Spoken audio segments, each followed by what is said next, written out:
किसी भी ऑर्गेनाइजेशन के लिए डेटर्स क्रेडिटर्स यानी अकाउंट्स रिसीवेबल एंड पेएबल बहुत महत्वपूर्ण होते हैं और एक बहुत ही महत्वपूर्ण एमआईएस रिपोर्ट बनाई जाती है जो आपकी जो सप्लायर हैं या आपके जो कस्टमर हैं उनके पेंडेंसी यानी जो पेंडिंग बिल है कितने टाइम से पेंडिंग है वो रिपोर्ट आपको बताती है कि आपको कौन से आउटस्टैंडिंग बिलों पर रिकवरी मॉडल तेज करना है, कौन से आउटस्टैंडिंग बिलों पर आप थोड़ी ढील दे सकते हैं। यानी ageing analysis outstanding receivable and payable के केस में बहुत ही क्रूशियल एमआईएस रिपोर्ट होती है किसी भी ऑर्गेनाइजेशन के लिए, जिसके ऊपर हम इस वीडियो में डिस्कस करने वाले हैं। सो देखिए, अगर हम किसी भी सॉफ्टवेयर की बात करें तो डेफिनेटली आप हर सॉफ्टवेयर का अपना एक मैकेनिज्म है जहां से आप एज वाइज एनालिसिस अपने अकाउंट रिसीवेबल और पेएबल के लिए कर सकते हैं। लेकिन मैं आपको आज की इस वीडियो में टैली प्राइम 7.0 के ऊपर बताने वाला हूँ कि एज वाइज एनालिसिस क्यों इतना इंपॉर्टेंट होता है। बेसिकली क्या होता है, जब आप किसी भी ऑर्गेनाइजेशन की बैलेंस शीट देखते हो और उसको डिटेल में देखते हो तो उसमें आपको एसेट साइड में अकाउंट रिसीवेबल में वो सारी पार्टीज नजर आती है जिनको आपने सप्लाई की है गुड्स या सर्विसेज की और जिनसे आप पैसे मांग रहे हैं। और जब बी टू बी ट्रांजेक्शन होते हैं जहां पर पार्टियां आपस में लगातार डीलिंग करती है तब एक एक पार्टी के कई सारे पेंडेंसी या पेंडिंग बिल रहते हैं जिनके अगेंस्ट में हमें उस पार्टी से पैसा लेना होता है। और जब हमारे सप्लायर से भी हमने बहुत सारी परचेजेस की होती है तो उनके अगेंस्ट में हमें पैसा देना होता है। तो आपको यहाँ पर क्या होता है, जब आप अपनी बैलेंस शीट में यानी जो one of the very important financial statement किसी ऑर्गेनाइजेशन का होता है, बैलेंस शीट में आप अपनी एसेट में अकाउंट्स रिसीवेबल में जाके आपको ये तो पता चल जाएगा कि कितनी पार्टीज है और उनसे आप कितना कितना पैसा मांगते हैं। लेकिन इससे ये नहीं पता चलेगा कि कौन से बिलों के अगेंस्ट में कितना पैसा मांगते हैं या कितने समय से वो पैसा क्या है, पेंडिंग है। आपको ये बता रहा है कि भाई आप ये सरोज होटल प्राइवेट लिमिटेड से 6,300 रुपए मांगते हैं, लेकिन ये सॉफ्टवेयर नहीं बता रहा अभी ये पैसा कितने समय से क्या है, पेंडिंग है, ड्यू है और कौन से बिल के अगेंस्ट में है। और ये भी हो सकता है कि उस पार्टी से आपने 3-4 बिल के पैसा पेंडिंग हो, उनमें से कोई एक बिल बहुत पुराना हो। तो ये बहुत one of the very important MIS report होती है, ageing analysis of accounts receivable and ageing analysis of accounts payable. यहाँ पर आप ये भी देख सकते हैं कि अकाउंट्स पेएबल में आपको 70,000 रुपीज दिख रहा है, पेप्सिको इंडिया लिमिटेड का पैसा, ये वो आपसे पैसा मांग रहे हैं, लेकिन यहाँ ये नहीं पता चल रहा है कि कौन से बिलों के अगेंस्ट में पैसा ड्यू और कितने टाइम से ड्यू। तो सर ये कैसे देखेंगे और कहाँ से देखेंगे, बहुत इंपॉर्टेंट रिपोर्ट है। टैली की दृष्टिकोण से मैं आपको बता रहा हूँ। आपको टैली में क्या करना है, अकाउंट्स रिसीवेबल की आउटस्टैंडिंग देखनी हो तो DSOR प्रेस करिए, display statement of accounts outstanding receivable, सारे पेंडिंग इनवॉइसेस आपको डेट वाइज यहाँ पर नजर आ जाएंगे। और ये भी नजर आ जाएगा कितने इनवॉइसेस आप जिस डेट को खड़े होकर ये बिल देंगे। जैसे मान लो मैंने यहाँ पर F2 किया और मैं चाह रहा हूँ कि 1 अप्रैल से लगाकर मैं 31 जुलाई तक की पेंडेंसी देखना चाह रहा हूँ, 31 जुलाई के दिन तक, तो आपको सॉफ्टवेयर ये भी बता देगा कि वो कितने समय से ड्यू हैं वो इनवॉइसेस जिन पर अभी पैसा आना बाकी है। सेम टू सेम अगर आप अपना टैली में DSOP करते हैं तो आपको पेएबल की रिपोर्ट भी दिख जाती है कि भाई ये पेप्सिको इंडिया लिमिटेड के 3 इनवॉइसेस हैं जो इतने इतने टाइम से पेंडिंग है और इतनी इतनी वैल्यू। लेकिन जो एज वाइज एनालिसिस में क्या होता है कि जैसे रिसीवेबल में जा रहा हूं तो मेरे को यहाँ पर 4 इनवॉइसेस नजर आ रहे हैं, अलग अलग पार्टी के बिल है। जैसे ये अलग होटल है, ये अलग होटल है, ये अलग होटल है। अब मुझे क्या करना है, ये देखना है कि ये 4 बिल में से कौन से बिल कितने टाइम से पेंडिंग है। तो एजिंग एनालिसिस में आपको क्या करना होता है, यहाँ पर F6 प्रेस करना होता है। अब साइड में देख भी रखा है एजिंग मेथड। और आपको F6 में अब आपको अपना जो बिल की डेट के हिसाब से एजिंग सेट करनी है या ड्यू डेट के हिसाब से सेट करनी है। तो ये आपको तय करना है कि भाई आपको बिल वाइज देखना है कि बिल किस दिन बना था, उससे कितना टाइम से पेंडिंग है, या फिर आपने अलग-अलग पार्टी को अलग-अलग क्रेडिट पीरियड भी देते हो आप, कि किसी पार्टी को बोला कि वो ठीक है आपको 30 दिन की क्रेडिट देते हैं, तो वो ड्यू डेट बोलते हैं उसको। तो ड्यू डेट के बाद वो कितने टाइम से पेंडिंग चल रहा है, ये आपके ऊपर है कि भई आप उस रिपोर्ट को कैसे देखना चाहते हैं। मान लो मैंने यहाँ पर बिल डेट लिया यहाँ पर, अब मुझे यहाँ पर क्या करना होता है, अपना एज सेट करना होता है, मतलब स्लैब सेट करना होता है कि भई मैं अपने इनवॉइसेस को किस ब्रैकेट में बाँटना चाह रहा हूँ। जैसे हम अगर 30-30 दिन का ब्रैकेट यहाँ पर सेट किया हुआ है, तो 0 से 30 दिन के बिल अलग दिखेंगे 30 से 60 दिन के बिल अलग दिखेंगे, 60 से 90 दिन के बिल अलग दिखेंगे और 90 दिन से ज़्यादा पेंडिंग है तो वो बिल अलग दिखेंगे। आपकी कंपनी की पॉलिसी भी डिपेंड करता है कि आप सामने वाली पार्टी को कितने टाइम का क्रेडिट देते हैं।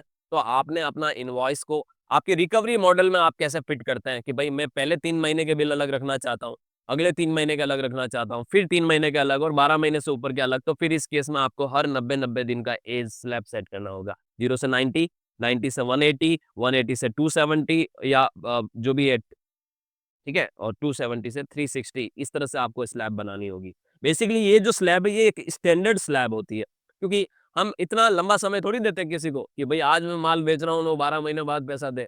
तो नॉर्मली क्या होता है जो क्रेडिट पीरियड होता है वो 30 दिन, 40 दिन या 45 दिन का होता है। तो ऐसे में आप इस ये स्लैब बिल्कुल परफेक्ट है जो आप यहाँ पर सेट कर सकते हैं, ठीक है? ये स्लैब आपने डाल दी जैसे 0 से 30 डाल दिया, 30 से 60 डाल दिया, 60 से ऊपर और 90 से ऊपर ले लिया।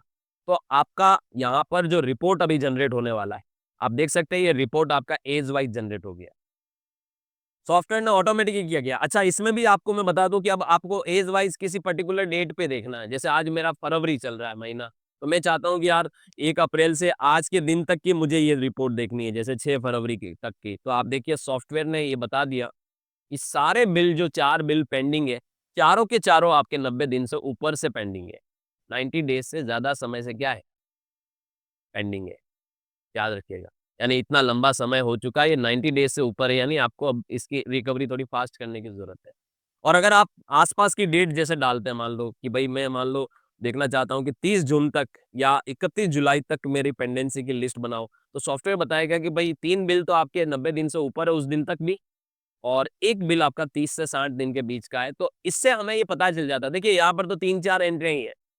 आप सोचिए 200 बिल है, 500 बिल है जिन पर आपको पैसा आना है, तो वो सॉफ्टवेयर ऑटोमेटिक ही आपको एक रिपोर्ट बना के दे देगा। अच्छा इस रिपोर्ट को आप यहाँ से एक्सपोर्ट कर सकते हैं, एक्सेल में, पीडीएफ वगैरह पर आप एक्सपोर्ट कर सकते हैं। जैसे आपने एक्सपोर्ट किया, फाइल फॉर्मेट ले लिया, तो आपके पास इतने सारे एक्सपोर्ट के फाइल फॉर्मेट अवेलेबल है। हम लोग एक्सपोर्ट एक्सेल में कर सकते हैं, जेपीजी बना सकते हैं, पीडीएफ बना सकते हैं, राइट? तो जैसे मान लो मैंने यहाँ पर एक्सपोर्ट एक्सेल किया और मैं इसको एक्सपोर्ट अगर कर देता हूँ यहाँ से तो सॉफ्टवेयर मेरा ये रिपोर्ट अभी एक्सपोर्ट कर देगा एक्सेल के अंदर। जो मेरा देखिए ये रिपोर्ट आपका एक्सपोर्ट हो गया, लेकिन अब आपको मिलेगा कहाँ पर?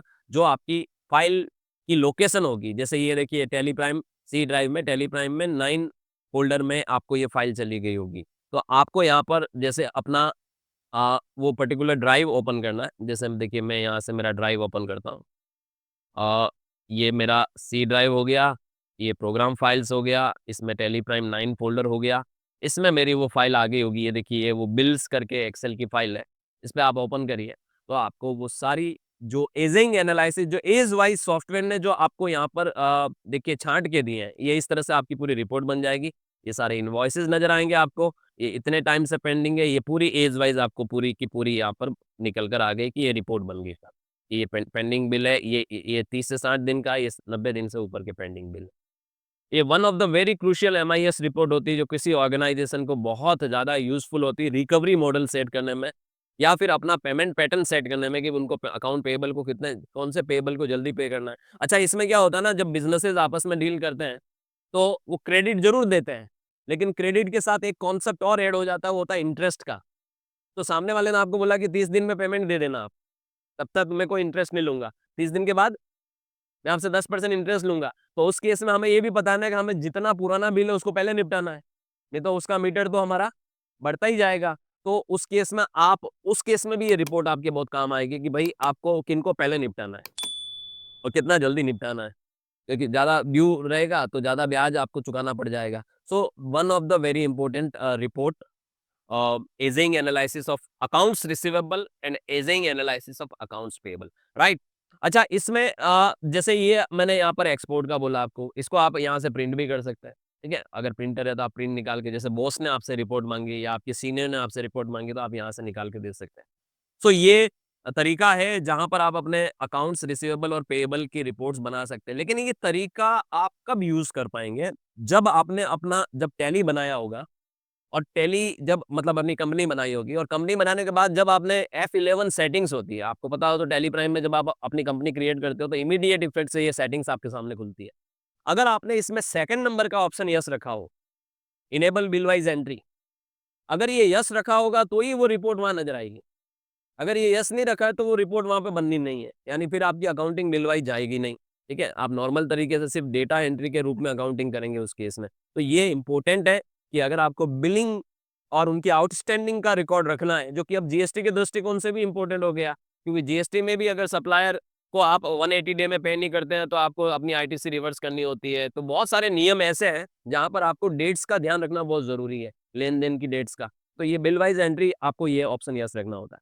उसके अलावा एक और चीज़ होती है जो बहुत इम्पोर्टेंट होती है, कि जब आप इस ऑप्शन को यस रखते हैं और आप अपने लिए कोई पार्टी क्रिएट करने जाते हैं, जैसे देखिए मैं लेजर क्रिएट कर रहा हूँ, तो जब जैसे मान लो मैं यहाँ पर लेजर क्रिएट कर रहा हूँ ये रेडिसन होटल, ठीक है? तो जैसे मैंने इसका इसका ग्रुप डाल दिया अकाउंट्स रिसीवेबल, ठीक है? मैं मेरा मान लो सप्लाई जाता है इस होटल में, तो यहाँ पर मुझे ये ऑप्शन यस रखना पड़ेगा, मेंटेन बिल बाय बिल।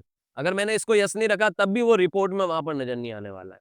तो आपको ये ध्यान रखना है कि F11 में बिल वाइज़ एंट्री यस रखना है और हर पार्टियाँ जिनके साथ आप लेन-देन करोगे रेगुलर बेसिस पे आपको maintain balances bill bye bill option yes रखना पड़ेगा।